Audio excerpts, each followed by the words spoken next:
Assalamualaikum warahmatullahi wabarakatuh. Waalaikumsalam warahmatullahi wabarakatuh. Ya Rabbi bil Mustafa balligh maqasidana waghfir lana ma madha ya wasi'al karami.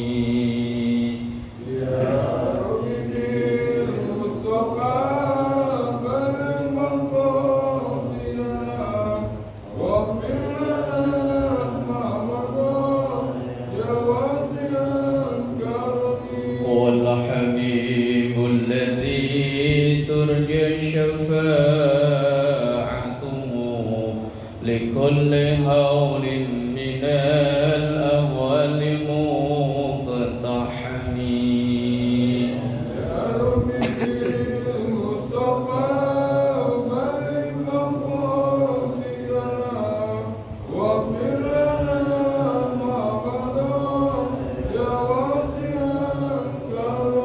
أستغفر الله من قول بلا عمل لقد نسبت به نسلا لذي أنقمي. يا رب بالمصطفى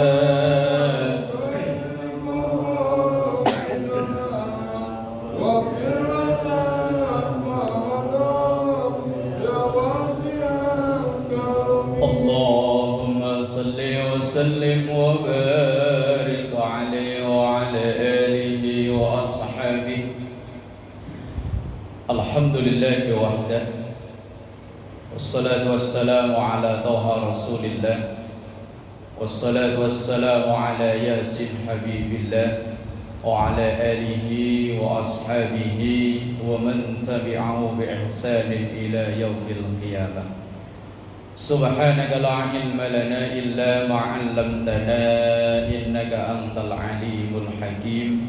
رب اشرح لي صدري ويسر لي أمري واحلل عقدة من لساني يفقهوا قولي واجعل لي وزيرا من أهلي. أما بعد لرضا الله ولشفاعة رسول الله وإلى حضرة النبي المصطفى محمد صلى الله عليه وسلم وعلى آله وأصحابه وأزواجه وذريته وأهل بيته الكرام وجميع أمته من المسلمين والمسلمات والمؤمنين والمؤمنات أينما كانوا، خصوصا مؤلف هذا الكتاب ومؤسس هذا المصلى المهاجرين.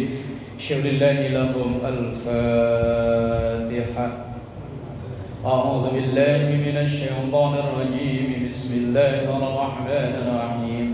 الحمد لله رب العالمين الرحمن الرحيم مالك يوم الدين. إياك نعبد وإياك نستعين اهدنا الصراط المستقيم صراط الذين أنعمت عليهم غير المغضوب عليهم ولا الضالين. آمين.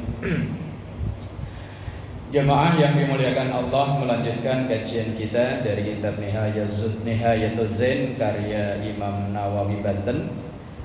Pada pertemuan yang lalu masuk di faslun salatul jama'ati fi adai maktubatin sunnatun muakkadatun, tentang salat berjamaah. Hukum salat berjamaah dalam 4 madhab berbeda-beda. Kalau dalam madhab Syafi'i dan Maliki menghukuminya fardu kifayah, dan sebagian Syafi'iyah menghukuminya sunnah muakkadah. Termasuk penulis kitab ini, ulama bermadhab Syafi'i menfatwakan bahwa salat berjamaah hukumnya sunnah muakkadah. Kemudian dalam madhab Hanafi, sepakat ulama-ulama dalam madhab Hanafi menghukuminya sunnah muakkadah juga. Berbeda dengan madhab Ahmad bin Hambal, yang ini mayoritas diikuti di Saudi, mayoritas walaupun tidak semua.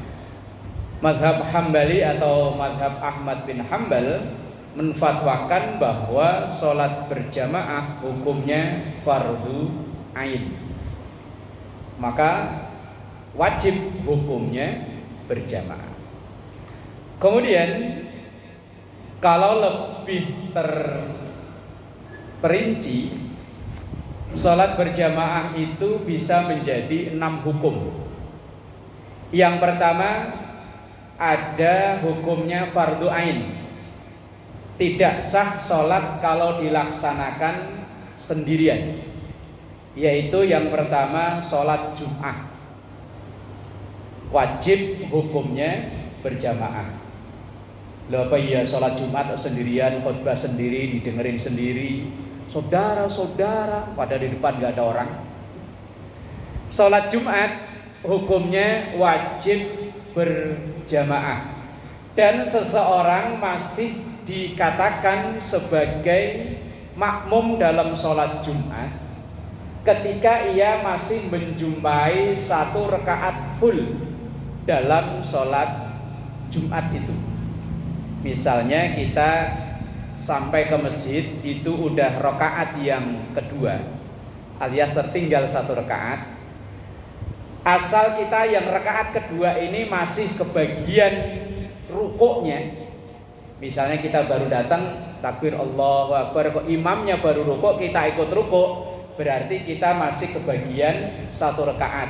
Nanti imam salam, kita wajibnya hanya menambah 1 rakaat. Tapi kalau kita datang kok udah tahiyat akhir, atau udah sujud, atau udah gak kebagian rukuk, kita baru di depan pintu, begitu masuk imamnya udah rukuk, udah i'tidal, kita langsung menyesuaikan gerakan, tetapi nanti ketika menyempurnakan berubah menjadi sholat duhur alias 4 rakaat. Dan niatnya tetap Jumat, tetapi nanti ketika menambah menjadi 4 rakaat atau menyempurnakan sholat duhur. Bahkan di masjid-masjid di Jakarta itu banyak, nggak tahu kalau di Bekasi saya belum nemu, Pak.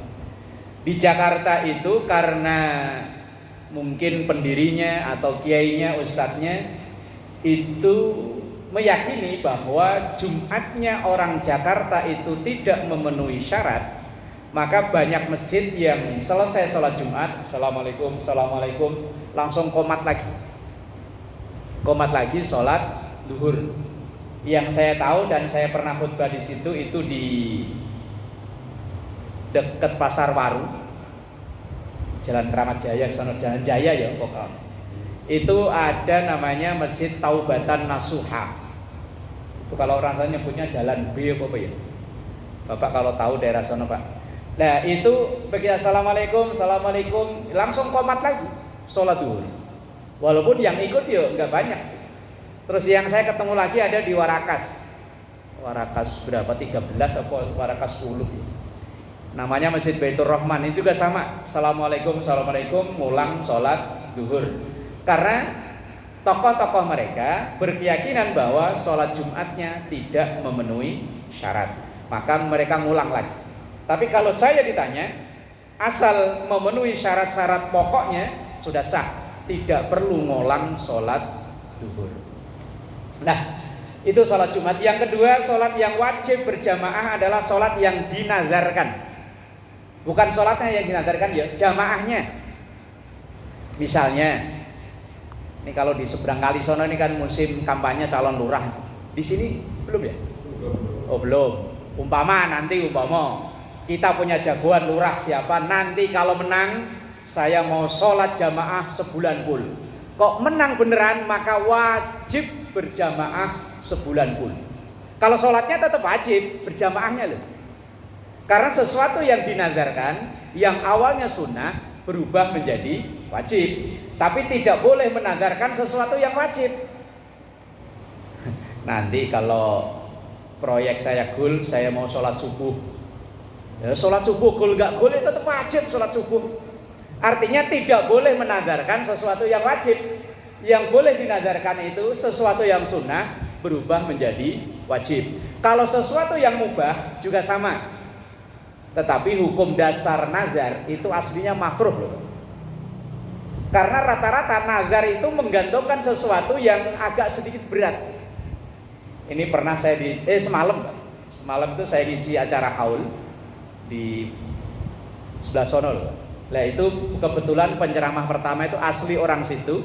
Dia cerita dulu Pak, waktu Gus Dur terpilih jadi presiden, itu saya nazar kalau jadi saya renang di tanggul yang sono itu Pak. Yang dari perumahan saya ke sono terus kan ada tanggul tuh.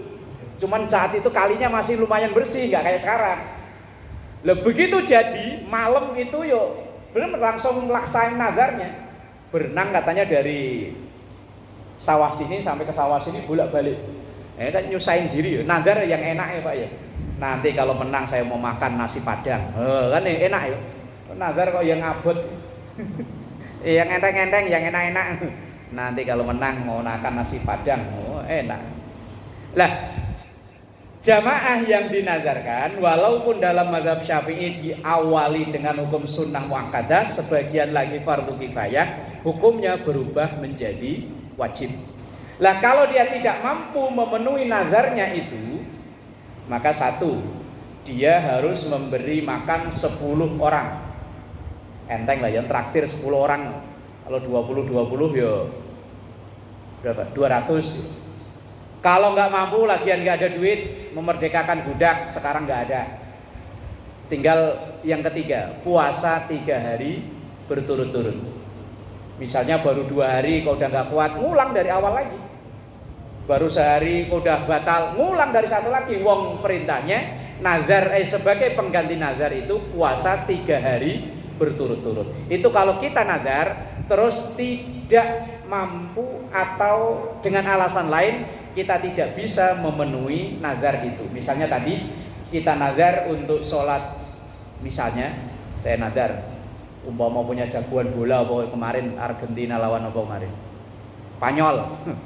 Kok jagoan saya menang ntar subuh mau sholat jamaah, malah subuhnya aja enggak. 12. Nah ya dua-dua dosa enggak sholat subuh, dosa enggak menunaikan nazarnya. Itu yang kedua. Yang ketiga, sholat yang wajib berjamaah yaitu sholat mengulang.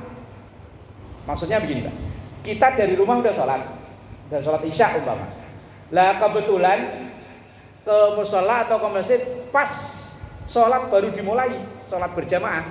Lah kemudian kita yang dari rumah walaupun sudah sholat, kita boleh sholat kembali dengan syarat sholat yang kedua itu harus berjamaah.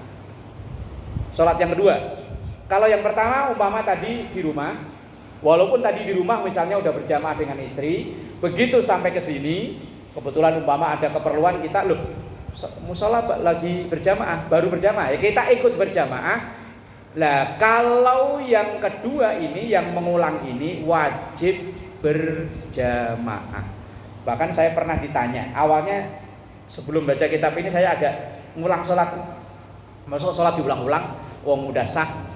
Ada temen nanya, Mas, saya udah sholat nih, selesai. Lah kemudian ada temen baru datang. Kebetulan temennya ini orang yang menghukumi wajib berjamaah. Dia udah nunggu sekian lama nggak ada orang yang untuk diajak jamaah. Akhirnya saya diajak. Lah kira-kira saya ini ngulang lagi apa enggak? Awalnya ntar dulu. Saya cari dulu, saya nggak mau jawab asal jawab.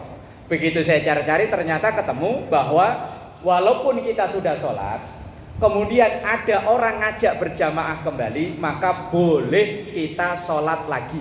Dan nanti jatuhnya menjadi sholat sunnah atau pahalanya sunnah. Walaupun niatnya kita tetap sholat wajib, tetapi nanti pahalanya jatuhnya sunnah. Dan itu diperbolehkan. Ini ada riwayat yang sahih. Ketika Rasulullah selesai berjamaah, beliau itu kalau selesai berjamaah kan seperti biasa Kak, madhep ke sana loh, ke timur. Ya belum tentu ke timur kalau ke Madinah ya. Terus pokoknya membelakangi kiblat lah. Membelakangi kiblat, begitu membelakangi kiblat ada orang yang baru datang. Lah kemudian beliau begini, ayo siapa yang mau menolong saudaramu yang baru datang itu? Menolong bagaimana ya Rasul? Menolong membantu dia supaya bisa berjamaah. Akhirnya sahabat Abu Bakar mengajukan diri, saya ya Rasul, ya silakan. Akhirnya Abu Bakar sholat 2 kali. Setelah bersama Rasulullah, sholat lagi untuk nolong orang yang baru datang itu. Nah itu sholat yang model seperti itu wajib untuk berjamaah. Kemudian yang keempat, yang ini kayaknya udah nggak alasannya udah nggak bisa, yaitu sholat jamak takdim. Zuhur dan asar dilaksanakan di waktu zuhur karena alasan hujan gede. Sementara segede-gedenya hujan di sini, jarak antara musola dengan rumah gak jauh. Kemudian ada tempat untuk atau alat untuk tidak kehujanan, misalnya payung, jas hujan dan lain-lain. Lah kalau di zaman Rasul memang cuaca alamnya ekstrim. Kalau sekali hujan biasanya ya gede banget. Lah seandainya itu terjadi pas sholat duhur, lah kemudian Rasulullah itu sering mengajak sekalian sholat asar, yaitu ini jamak takdim, 2 sholat digabungkan di waktu yang pertama, duhur dan asar di waktu yang duhur, maghrib dan isya di waktu maghrib. Ketika terjadi hujan besar, ini boleh dijamak dan ini wajib berjamaah. Dengan alasan tadi, kalau pulang ke rumah khawatirnya sakit dan lain-lain karena cuaca saat itu di Jazirah Arab kan sangat ekstrim. Kalau panas ya panas, kalau dingin ya dingin banget. Nah, cuman sekarang kalau kita di Indonesia kayaknya ya bisa.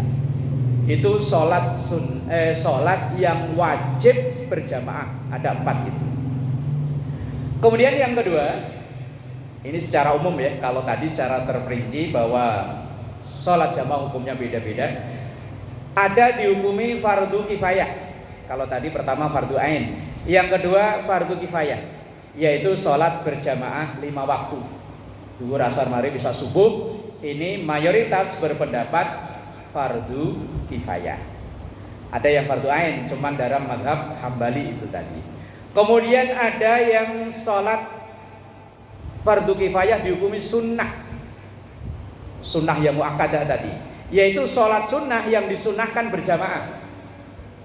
Gerhana, baik gerhana matahari, gerhana bulan, Idul Fitri, Idul Adha, ini kan sholat sunnah yang sunnahnya berjamaah. Kalaupun seandainya sholat Idul Fitri sendirian, nggak apa-apa, cuman nggak umum aja. Udah pernah belum? Belum. Seumur-umur belum ya? Nyobain ya Pak sholat id sendirian ya? Kalau saya udah pernah Pak, dalam rangka nyobain tur ya karena ada habis kecelakaan. Malam takbir kebetulan itu mau nganter, kalau orang Jawa itu ada, kalau orang Betawi nyorok ya. Kalau orang Jawa apa weweh apa namanya, naik motor kekencengan jatuh. Lah orang-orang pada sholat id kan saya di rumah. Nah di rumahnya kebetulan praktekin bahwa sholat id itu boleh dilaksanakan dengan sendirian. Cuman yo nggak umum lah nih Pak ya. Orang-orang pada berangkat masa di rumah sendirian. Ya boleh. Ini umpama Pak, mohon maaf, ada yang berprofesi sebagai security atau mungkin kerja. Saya pernah ditanya ada orang yang kerja di peleburan besi. Itu konon katanya mesin itu kan nggak boleh mati gitu. Lah walaupun pas sholat id, ya dia nggak bisa ninggalin itu. Lah terus dia nanya, terus saya sholat idnya gimana Pak Ustadz? Wong saya tetap piket masuk, mesin ini harus terkontrol, nggak boleh mati. Kalau mati katanya nyalainnya susah apa gimana lah. Lah saya bilang, nanti kalau orang-orang sudah yang hari sholat id udah datang, kamu mau pamit sebentar, lah kan udah pada bubar, ya sholat sendirian. Waduh nggak seru lah sholat id kok sendirian. Ya udah, kalau nggak seru nggak sholat ora apa-apa, wong hukumnya yo sunnah. Cuman kalau sholat sendirian ya nggak perlu pakai khutbah ya Pak. Lo mosok nggak ada makmumnya lo yo, apalagi teriaknya kenceng pakai ini. Sholat id, sholat sunnah yang disunahkan berjamaah itu hukum berjamaahnya sunnah muakkadah. Idul Fitri, Idul Adha, gerhana bulan, gerhana matahari, witir di bulan Ramadan. Kalau di witir di luar Ramadan kan tidak disunahkan berjamaah. Nah ini sholat sunnah yang disepakati sunnahnya berjamaah maka berjamaah hukumnya sunnah. Kemudian yang keempat, hukum berjamaah itu khilaful aula. Khilaful aula itu mendekati makruh tapi enggak makruh. Maksudnya lebih baik sendiri. Tapi kalau mau berjamaah ya boleh, tapi lebih baik sendiri. Contoh, karena ini ada alasan untuk ngajari itu sholat duha, misalnya kayak anak-anak di sekolahan, Pak Guru ya. Kan rata-rata sekarang pada entah seminggu sekali ya. Nah, ini hukum dasarnya khilaful aula. Khilaful aula itu maksudnya dilaksanakan sendiri lebih baik daripada berjamaah. Tapi kalau ada alasan tertentu, ya silahkan berjamaah. Duha, tahajud. Biasanya kalau momen-momen tertentu itu kan ada qiyamul lail bersama. Nah, biasanya kalau udah 10 hari terakhir Ramadan pada ngadain acara-acara itu, nah, tahajud dengan berjamaah itu termasuk khilaful aula. Kalau di tempat saya seringnya di momen tertentu sholat tasbih. Sholat tasbih itu sunnahnya sendiri, tapi karena untuk mensupport, ngajak yang lain supaya semangat menjalaninya, silahkan dengan berjamaah. Itu khilaful aula. Kemudian yang kelima, hukum berjamaah itu justru makruh. Makruh itu berarti lebih baik sendiri. Ketika kita tahu makmumnya orang yang fasik. Fasik itu apa bahasa kita gampangnya? STMJ lah. Sholat terus maksiat jalan. Kalau pas ngimami ya ngimami, tapi entah diajak dugem ya dugem, diajak mabuk ya ayo, diajak judi ya ayo. Wes pokoknya semua dijalani. Lah, ketika ada model imam yang kayak begini ini oleh para ulama dihukumi makruh kita berjamaah dengan orang yang model begini. Tapi yuk, kira-kira ada nggak ya? Pernah ketemu nggak kita? Ada imam yang modelnya begini nih. Wayanya mabuk ya mabuk, wayanya judi ya judi. Kayaknya nggak ada lah ya. Kalau udah jadi imam kayaknya ya udah menahan diri lah ya. Walaupun hatinya aslinya pengen. Wah, mosok saya sering imami kok ada orang mosok ikutan, malu. Mungkin nggak malu sama Allah, nggak malu sama Tuhan, kan malu sama jamaahnya. Begitu lagi deyeng-deyeng kok, ya Pak Imam mabuk, ya, besok-besok makmum ya, males lah. Lah ngikutin makmum, ngikutin imam fasik seperti ini dalam ketentuan ini hukumnya makruh. Makruh itu ya lebih baik tidak. Atau kita tahu imam itu bacaannya naudzubillah. Lah kalau bacaannya yang salah bukan di Fatihah, nggak masalah Pak. Tapi kalau yang salahnya di Fatihah, sementara kita tahu benar, saya pernah alami sendiri Pak. Sholat maghrib, saya mampir di satu masjid, cuman masjidnya agak kecil sih. Yuk segini nih kayaknya, cuman statusnya masjid, tulisannya di luar tuh masjid. Di rakaat pertama, menurut pendengaran saya, ketika ia baca an-amta, kedengeran kuping saya an-anta. Saya di rakaat pertama, mungkin saya kali yang salah dengar. Kemudian di rakaat kedua, begitu mau saya dengerin serius, bocah di belakang, wang, alah nggak kedengeran. Tapi kalau model begini ya saya langsung berhusnudzon, berprasangka baik bahwa imamnya benar, sayanya yang salah. Maksudnya saya salah dengar. Tapi kalau kesalahannya itu fatal banget dan di Fatihahnya yang salah, dan umpama kita mau mengingatkan kondisi kita mungkin barisannya di belakang, atau mungkin tidak ada kesempatan untuk memberi peringatan, maka kita boleh atau bahkan makruh hukumnya kita bermakmum ke orang tersebut. Kecuali, monggo. Kalau misalkan kita sebagai jemaah saat pertama kita mendengar imam, terus mendengar secara jelas itu tidak sah, maksudnya tidak benar. Lafadznya. Kalau yang belakang sekali mungkin agak susah. Ya, di sini umpama ya. Tapi kita mengingat Kalau mengingatkan imam salah yang di fardu, yang di Fatihah Pak. Kalau yang di surat kita ngingetinnya hanya itu bacaan Quran, niatnya ngingetin bacaan Qurannya. Tapi kalau di Fatihah karena ini termasuk rukun, kalau memang kita yakin itu imamnya salah, ya harus kita ingatkan. Bagaimana dengan kalau tidak melakukan itu, apa hukumannya? Nah, kalau yang di Fatihah sementara kita tahu, ya namanya wajib kan dilaksanakan berpahala, ditinggal dosa. Kalau mungkin karena tidak sempat ketika sholat, diselesai sholat. Saya udah pernah mencoba, cuman kadang mengingatkan itu kan bukan perkara mudah, Pak. Bisa jadi kadang yang diingetin nggak terima. Apalagi, mohon maaf ya, umpama orang yang imami ini udah termasuk yang senior umpama ya. Ya udah senior. Loh, saya pernah malah di tetangga rumah sendiri waktu di rumah. Sampai saya itu dianggap bocah baru kemarin sore songong ngingetin saya orang tua, ya udah saya diem aja.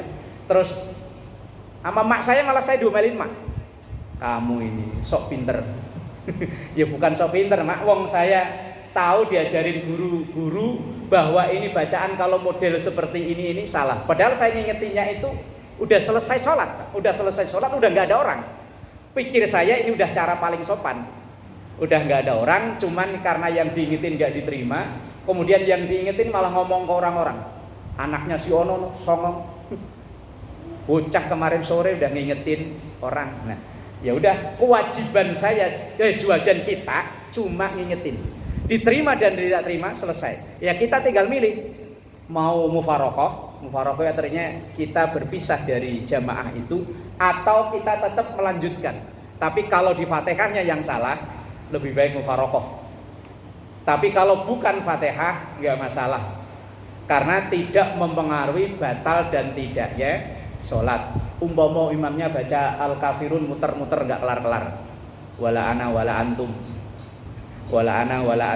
kita ngingetin lah kok nggak dihubris, ya wes kita tetap ikut. Tapi kalau Fatihah, karena Fatihah ini termasuk rukun sholat, ketika kita yakin imamnya salah, wajib untuk mengingatkan, karena ini termasuk bagian dari rukun. Nah kalau yang nggak rukun, kita niatnya ngingetin bacaan Qur'annya yang salah, bukan masalah sunnah atau rukunnya sholat, karena ini berkenaan dengan Qur'annya. Cuman lagi-lagi Pak, mengingatkan ini ya alhamdulillah kalau yang diingetin mau ya. Karena kadang ya tadi rata-rata malah ya bukan rata-rata ya, kita tidak bisa menjudge kok ya. Ya sekarang saya ngalami sendiri. Yang diingetin nggak terima, justru sampai kamu masih bocah kemarin sore situ sunat aja saya gendong, macam-macam. Ya karena kadang jamaah ketika dia jadi makmum pasrah total masalahnya Pak. Artinya kepikiran siapapun yang menjadi imam menjadi tanggung jawab apapun. Iya tadi pasrah total tadi loh Pak. Kalau bodoh amat sama imam lah, pokoknya nyungsek bareng gitu. Rata-rata emang begitu Pak, pasrah total sama imam. Terus pokoknya imamnya Isya 5 rakaat ya ikut, Asar 3 rakaat ya ikut. Wong kadang makmum ini kan nggak mikir mikir apa enggak ya? Wes pokoknya udah dapat rakaat ya bolah, wes pokoknya terus kalau imam salam ya salam. Rata-rata kita kan gitu ya.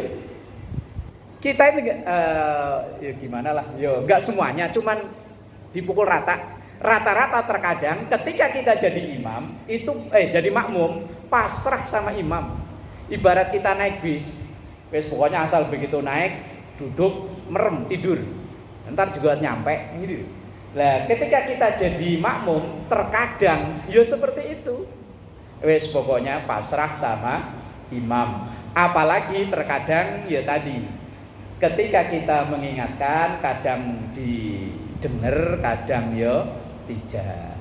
Lah makmum yang kita yakin bacaannya salah, terus kita sudah mengingat bacaan maksudnya Fatihah loh ya. Kalau selain Fatihah nggak berpengaruh dalam sah dan tidaknya sholat.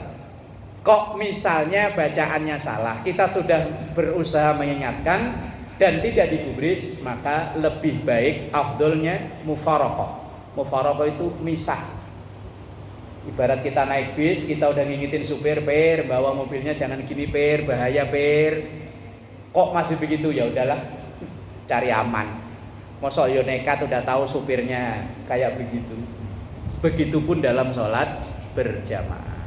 Cuman kadang pikiran kita ya tadi, saking husnudzonnya ama imam, apa saking pasrahnya ama imam, ketika sholat ya wis, asal imam rukuk ya ikut rukuk, sujud ya sujud, salam ya salam. Tadi udah dapat berapa rakaat? Pernah kejadian di masjid saya sendiri, cuman sholat asar kejadiannya, saya juga nggak tahu, saya lagi nggak ada di rumah. Jamaah itu ada yang ngeh, ini imam baru 3 rakaat tapi sudah duduk tahiyat akhir. Begitu dia mau mengingatkan, takut dia aja yang salah, jangan-jangan saya yang salah. Akhirnya dia ngingetin, enggak, sampai imam salam, kemudian ikut salam. Setelah salam ternyata orang yang di sebelah kanannya ngomong, "Pak, tadi Pak Imam sholatnya 3 rakaat salam." Kayaknya iya. Terus ngomong yang sebelah sononya lagi, "Tadi Bapak ngerasa 3 rakaat atau 4 rakaat?" Udah, kayaknya sih 4. Enggak ngeh saya. Lah akhirnya setelah selesai sholat asar pada ngobrol di teras, ada beberapa orang yang meyakini imamnya sholatnya baru 3 rakaat sudah salam, tapi yang lain tadi bilangnya begitu. Tahu ya, 4 atau 3, enggak ngeh. Pokoknya saya kalau makmum ya pasrah aja. Kejadian begitu di musala lain pernah nggak? Ragu-ragu kayak gitu loh. Mau ngingetin imam, ragu, dia sendiri ragu. Ini bener apa enggak? Apa saya yang salah? Sementara orang sebelahnya pikirannya ternyata sama. Cuma kalau sudah umpama seandainya, Pak. Tapi apa yo langsung adain cacat pendapat ayo enggak lah ya. Wes, ada hadis bunyinya begini. Inna ummati la tajtami'u ala dhalalatin. Fa idza ra'aitum ihtilafan fa 'alaikum bis-sawadil aqdam. Umatku insyaallah tidak akan bersepakat dalam satu kesalahan. Kalau ada yang salah, insya Allah ada yang ngingetin. Tapi kok semuanya udah sepakat bahwa tadi itu, ya walaupun ada 1-2 orang tadi, bener, udah bener 4 rakaat, asar 4 rakaat, ya wis dianggapnya bener. Kecuali kalau imamnya yang ragu, 3 atau 4. Maka au fil qalili wal katsiri humila alal qalili hasbama ta'assala. Kalau kita ragu jumlah rakaat yang banyak atau yang sedikit, maka kita ngambil yang sedikit. Kemudian 3 atau 4 berarti kita ambil yang 3, walaupun aslinya sudah 4. Lah kemudian sebelum salam sujud sahwi. Saya pernah ngimami Isya, saya ragu, Pak. Saya ragu. Kemudian ketika saya setelah tahiyat akhir mau salam, saya kan sujud sahwi. Begitu sujud sahwi, di belakang ada yang teriak, "Subhanallah." Ya saya maklum, habis tahiyat bukannya salam kok malah sujud. Ya mungkin jamaah yang subhanallah tadi ya wallahu alam ya, apa mungkin belum ngaji apa gimana. Karena kalau kita ragu, maka kita sebelum salam sujud sahwi, atau sesudah salam ya boleh sujud sahwi. Sujud sahwi tetap 2, sujud, duduk, sujud lagi. Masalah bacaan itu tambahan, sunnahnya itu sujudnya. Dinamika orang berjamaah ya begitu, Pak. Karena tidak semua jamaah kita ini orang yang ngerti tentang hukum atau etika atau tata cara berjamaah. Ya wis dimaklumi. Begitu saya sujud 2 kali di belakang, subhanallah. Karena ada yang teriak 1 subhanallah, yang lain ada yang nyambung lagi subhanallah.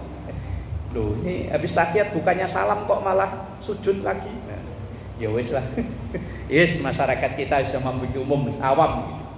Yang terakhir, tidak boleh berjamaah, yaitu ketika antara imam dan makmum sholatnya berbeda pelaksanaan secara pokok. Misalnya imamnya sholat jenazah, makmumnya selain jenazah. Ini kan beda banget sholatnya. Sholat jenazah nggak pakai ruku, nggak pakai sujud. Lah kok kita makmuman. Lagian kok ya kebangetan men ya. Umpama kita belum sholat zuhur, begitu masuk ke masjid ada orang sholat. Tapi nyatanya sholat jenazah udah jenazahnya ya. Lah kok kita sholli fardhu dhuhri makmuman, otomatis nggak sah sholatnya. Tapi kalau nggak tahu kok ya, tapi apa ya ada kasus begini. Seumpama ada orang sholat jenazah tapi jenazahnya nggak ada. Sholat jenazah bil ghaib itu kan sholat jenazah yang jenazahnya tidak ada di depan kita. Lah umpama baru takbir Allahu Akbar, lah ada orang baru datang, langsung Allah sholli fardhu dhuhri Allahu Akbar.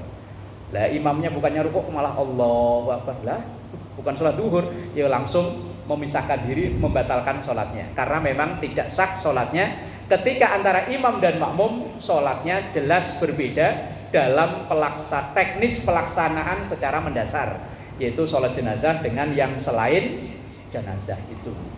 Tapi kayaknya enggak Pak ya, enggak ada kan? Yo, tapi mungkin seandainya ada. Ini hukum berjamaah secara rinci. Kemudian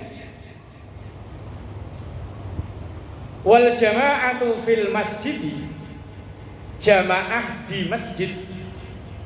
Ini ya masjid, cuman ghairu jami karena tidak dipakai untuk sholat Jumat. Kalau ke sini sholat Jumatnya kemana? Bukan Sari sana. Kalau yang di sini nih, yang sebelah sini sebelah kanan kan ada yang Nurul Huda apa ya? Udah nggak dipakai. Oh, berarti masjid ghairu jami juga ya? Tapi tulisannya masjid kayaknya ya? Masjid ya. Saya lihat pelangnya doang, kalau masjid juga belum pernah lihat pelangnya di pinggir jalan. Kesono ya berarti ya. Nah kalau sono jami, kalau ini ya ghairu jami. Tapi secara hukum sama. Cuman di kita itu kebanyakan nama. Ini musola. Kalau di kampung saya malah nggak ada musola. Adanya langgar, surau, apalagi tajuk apa ya. Kebanyakan pinter bikin nama orang Indonesia. Wa in qallat li ghairil mar'ati, walaupun jemaahnya lebih sedikit, itu lebih afdal daripada di selain masjid. Kenapa? Li'annal masjida mustamilun ala syaraf. Karena di masjid ini ada beberapa kemuliaan. Di antaranya wa sya'nuhu zuhuru syiar, yaitu dengan kita ke masjid akan nampaklah syiar. Cuman sayang, 1000 kali sayang, kita ini kalah jauh dengan saudara-saudara kita jamaah tabligh sama salafi. Jamaah tabligh itu luar biasa rajinnya berjamaah sama yang salafi. Kadang santri-santri NU sebelum sholat itu pada nongkrong depan masjid, depan musola. Loh begitu adzan ya malah pulang. Alasannya yang ngambil sarung lah, nggak salahnya opo. Padahal dengan sholat berjamaah ini nampak syiarnya masjid. Saya pernah membaca satu meme, wallahu alam bener apa enggak, dari Buya Hamka. Tulisan di media sosial ya bener apa enggak, tapi ya isinya bagus. Kalau pengen lihat orang beriman, lihatlah kondisi masjid saat subuh. Kalau ingin lihat orang Islam, lihatlah kondisi masjid saat Idul Fitri dan Idul Adha. Itu bedanya orang iman dan orang Islam. Insya Allah kalau Idul Fitri, Idul Adha, walaupun subuhnya nggak sholat, orang ketinggalan sholat subuh nggak nyesel, tapi ketinggalan Idul Fitri nyesel. Nah itu di meme Pak, wallahu alam bener apa enggak ya? Mungkin Bapak bisa cross check. Itu pokoknya ada gambarnya Buya Hamka, terus ada tulisannya ini. Pengen lihat orang yang beriman, lihatlah subuhnya. Pengen lihat orang Islam, lihatlah sholat pelaksanaan hari rayanya. Kalau orang Islam akan kelihatan itu hari raya, keluar semua. Walaupun tadi sholat subuh ya enggak, 5 waktu ya enggak, tapi kalau Idul Fitri, alhamdulillah. Kalau pakai ilmu timbangan masih bagus, Pak. Timbang enggak. Kan namanya ilmu timbangan ya, Pak ya. Timbang mosok orang Islam enggak pernah sholat. Wis, pakai ilmu timbangan. Tapi kalau pengen lihat orang yang Islam dan beriman, lihatlah sholat subuhnya. Tapi akhir-akhir ini saya sangat bersyukur, Pak. Mulai banyak masjid mushola yang pengajiannya itu dipindah di subuh. Yang dulunya kayak begini nih, habis maghrib, itu jadwal saya udah mulai banyak yang dipindah subuh. Ini kan berarti menunjukkan betapa bahwa orang mulai tergugah untuk syiar jamaah subuh. Walaupun ya kadang memang dipancing sama nasi uduk, pancing sama gorengan, ya nggak apa-apa lah ya. Awalnya ia berangkat karena nggak enak sama RT, sama RW, sama pengurus masjid. Ya lama-lama lah, ya insya Allah ikhlas lah Pak ya. Ya kayak model-model kita itu kadang ya orang ibadah kan karena nggak enak, masa udah tua kok masih begini aja, jamaah lah jamaah. Tapi lama-lama kalau udah merasakan nyaman, merasakan apa ya, enak, insya Allah akan jalan dengan sendirinya. Bahkan ketika ia meninggalkan itu akan terasa ada yang kurang kalau sudah menemukan apa bahasanya itu ya, apa namanya, kebutuhan ya. Kalau Profesor Quraish Shihab itu seseorang yang menjalani ibadah masih hanya, ada kata hanya berdasarkan kewajiban, itu ibadah kasang rasanya berat. Tapi kalau orang beribadah sudah berdasarkan kebutuhan, insya Allah semua ibadah gak ada yang berat. Lah kita ini karena masih kewajiban, makanya kadang yo begitu as-salatu khairum minan naum, itu kuping yo denger, cuman mau langsung set wabot. Kadang ya perlu dipaksa karena belum merasa butuh, masih merasa wajib. Sesuatu yang wajib itu kalau enggak kita seneng, tapi kalau butuh, kalau enggak ada ya kita bela-belain, kita cari. Ya makanya ya usahakan naik level yang dulunya sekedar menjalani karena kewajiban, ya masuk berdasar seiring dengan umur, masuk masih berdasar kewajiban, ya lama-lama berdasarkan kebutuhan. Lah kalau sudah butuh, ya insya Allah akan kita bela-belain. Wa sya'nuhu zuhur syiar wa kasratil jamaah. Dianjurkan ke masjid itu karena memang untuk nampaknya syiar. Jangan sampai nanti sabda Rasulullah itu beliau bilang begini, la taqumus sa'atu hatta yatabahan nasu fil masajid. Kiamat itu makin dekat ketika orang itu hanya berlomba-lomba bangun fisiknya masjid. Dan sekarang kayak nggak ada masjid jelek. Kita jalan ke daerah-daerah Pak, ke pelosok-pelosok, kampung-kampung, nggak ada masjid jelek, bagus.